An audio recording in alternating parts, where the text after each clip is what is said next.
वर्षा, आता कशाला आली ग? अरे ऐक की. काय ऐकायचं राहिलं तुझं अजून? का अजून पण तुझं ऐकायचंच आहे? अगं तू आई बापा पुढे जे काही बोलले ना ते ऐकले की सगळे. मी का नाही बोलले तुला माहिती आहे का? आता केली असती ना त्याचा काहीतरी स्टोरी असली असतील, कारण तुला माहिती आहे परशा पुढे गेलं ना काही ना काय त्याला सांगायला लागेल. अरे तुझं चिडणं बरोबर आहे रे, पण मी का नाही बोलले तुला माहिती आहे का? मला मम्मीने लय मारलं. तुला म्हणलं ना तू काय ना काय स्टोरी रचून येणार आणि माझ्या पुढे येऊन सांगणार ते, जेणेकरून परशाला खरं वाटलं पाहिजे. खोटे बोलते का? मग हे बघ, बोलले फोकाने मारले. घरचे म्हणले तुमचं काय प्रेम असेल ते घाला चुलीत. अगं तू तर जीव द्यायला निघाली होती ना माझ्यासाठी, मग घरच्यांपुढे एकदा बोलायचं ना परशावरती माझं पण प्रेम आहे म्हणून. जीव तर आता पण द्यायला तयार आहे, पण हे सगळं खूप पटपट घडलं. पण आता कोणाला पण कळू दे, मी नाही घाबरत कोणाला. अगं सुरुवातीलाच तू असं वागली आणि पुढचा काय भरोसा आहे?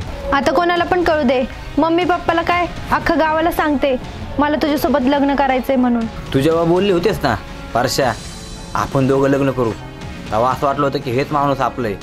पण परत तू जेव्हा बोललेस का परशा तू जर नाही मानला ना तर मी जीव देईन रे, तेव्हा असं वाटतं तर कोणतरी आपल्यासाठी जीव देते. आई शपथ असलं भारी वाटलं होतं ना. पण तू तर ना हे सगळं न बोलून क्षणात संपून टाकलंस का?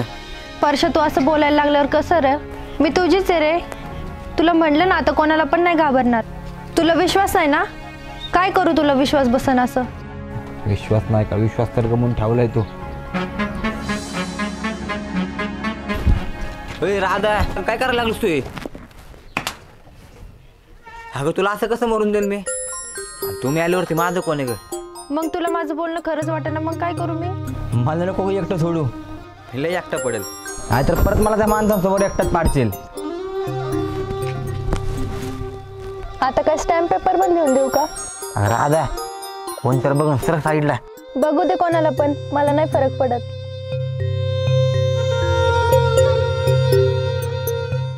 आईला आजकाल लोक माणूस कोणाची पोरी काय माहिती कोणाला तरी कॉन्टॅक्ट करा. कोणी ऍक्शन केलं का? अरे गेला ते निघून गाडीवाला देव पुढं गेला का? पुढे गेला. या लवकर जोर लागला रोज जबरदस्त. या लवकर.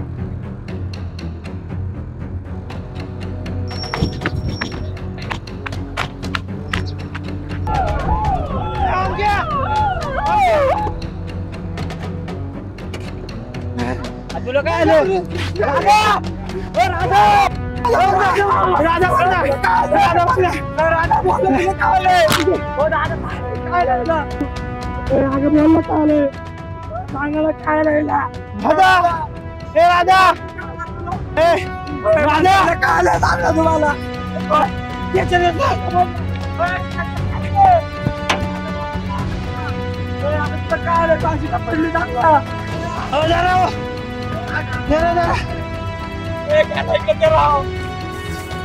राधा बोल तुला काय आलं?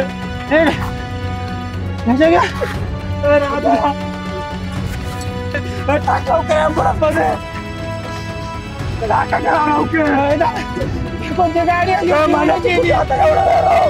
कोणती गाडी आली?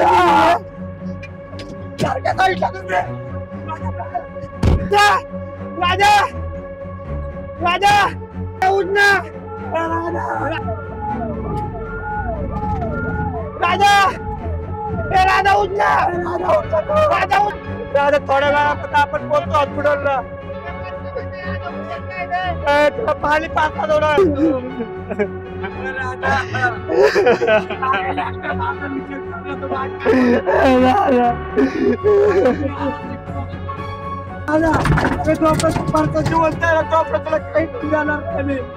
सप्ताह आता बघ राधा तुला पण टेन्शन घेऊ का?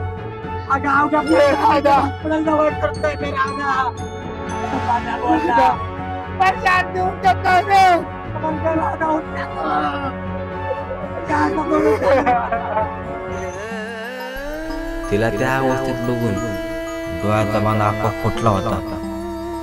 त्या दिवशी डोळ्यातलं पाणी बी थांबत नव्हतं. माझ्या नशिबात कदाचित एकटंच राहणं वाटतं त्याने.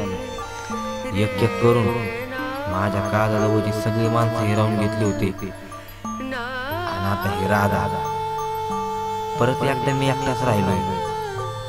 देवा जशी माझी सगळी माणसं तुझ्या जवळ घेऊन गेलास ना तसं मला बी त्यांच्या घेऊन जा, म्हणजे मला बरं वाटेल आणि मी माझ्या माणसात असेल. आणि मी त्यांच्यात हसलो ना तर आता माझ्या काळजावर होणारे घाव ते तरी व्हायचे नाही.